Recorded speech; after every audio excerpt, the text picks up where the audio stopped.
Est-ce donc que ce royaume des cieux qui est proclamé, les chefs des Juifs, les habitants de Jérusalem ne l'ont pas vu, alors qu'ils entendaient les prophètes semaine après semaine?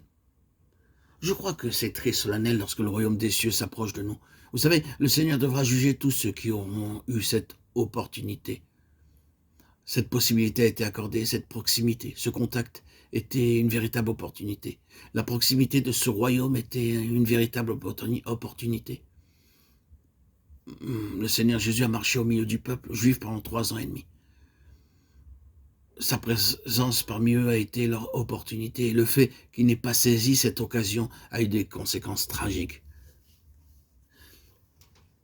Il se peut que parmi ceux qui écoutent ces paroles, il y en ait qui se trouvent dans la même situation que ces Juifs. Le passage des Actes 13, 27 est aussi valable pour vous.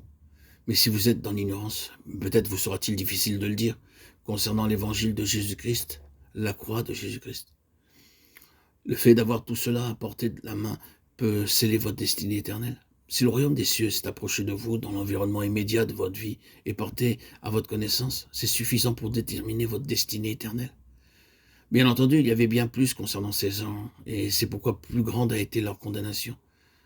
Les prophètes ont prophétisé et ils pouvaient les entendre, mais à cause de leur conception, à cause de leur propre réaction, les chefs et le reste du peuple n'ont jamais saisi ce qu'ils entendaient. Ils n'ont jamais reconnu que c'était quelque chose qui avait de grandes implications et qu'ils devaient les sonder pour en connaître la profonde signification.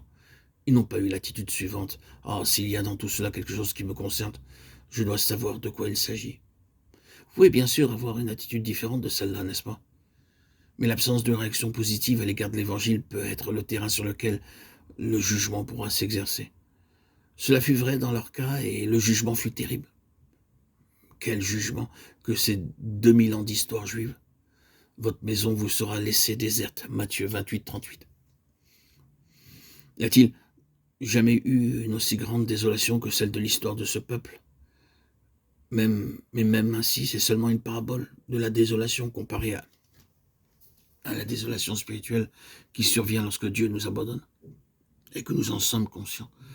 C'est un avertissement solennel et bien entendu il introduit cet autre aspect des violents qui entrent dans le royaume. C'est une chose que nous devons sérieusement considérer sans nous permettre d'être insouciants et indifférents. Votre maison vous sera laissée déserte. Matthieu 23, 38. La réponse